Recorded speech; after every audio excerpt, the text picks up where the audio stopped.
Good morning, Valley of the Sun. Thank you for joining me, your host, Nathan Claiborne of the Phoenix Real Estate Roundup.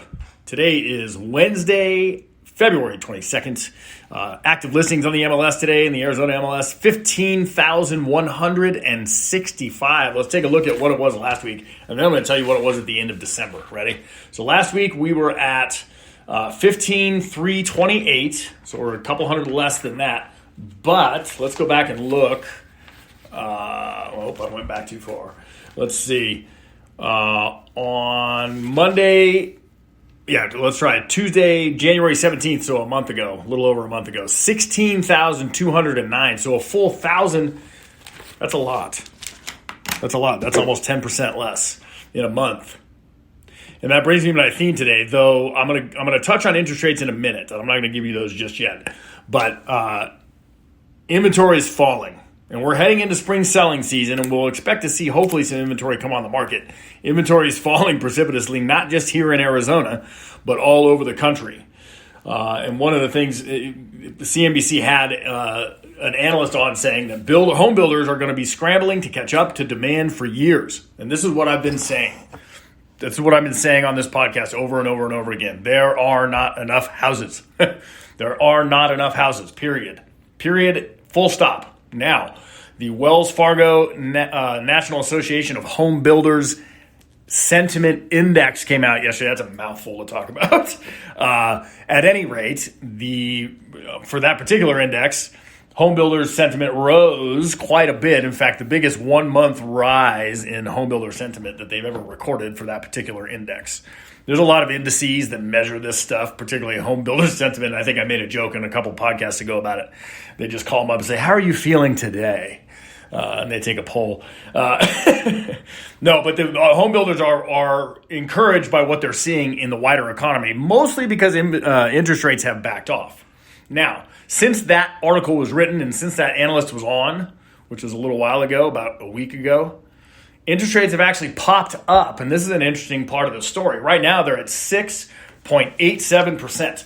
So, that's high. That's higher than I thought it was going to be. It only took 5 weeks for me to be wrong about my prediction. I'll fully admit that I was incorrect about that, but they did pop up to 6.87% yesterday as measured. So I just want to give you a quick note about my interest rate figure.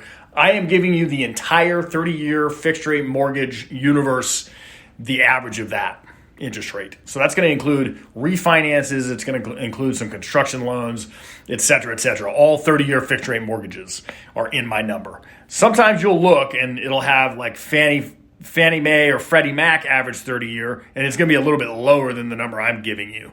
So just know that. I just want to clarify in case anyone's confused about it.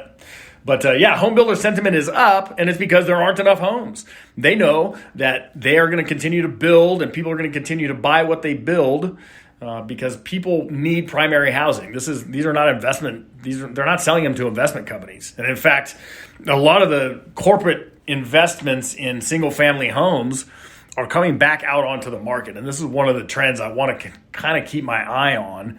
As we look at inventory be reduced the way it is, I feel like, and I might be wrong about this, but I feel like some of the corporate entities that bought a bunch of single-family housing for rental purposes or flip purposes like Open Door or, Berkshire Hathaway's got that, or BlackRock's got a residential division, et cetera, et cetera. There's a lot of Wall Street money in real estate in the last couple of years.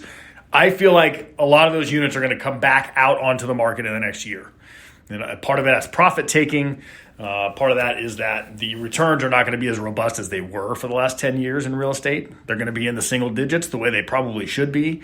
Hopefully, one can only hope. But so those are not going to be big cash cow investments the way that maybe the original investment intended. So I think we'll see some of that inventory come back out. But right now, we're inventory starved. We are in this market and around the country. We simply are. Glenn Kelman from Redfin said the same thing. I mentioned the analyst on CNBC who said builders are going to be scrambling for years to fix this. And the reason why is because they didn't scramble for the last 10 years. They underbuilt. They were tepid. They didn't invest. and now have a housing shortage. And of course that suits them just fine because that pushes profit margins up, pushes prices up, et cetera, et cetera. So I guess it's a good way to create a market for yourself. So that is today's news of the day and stats. And of course I owe you your baller house of the week.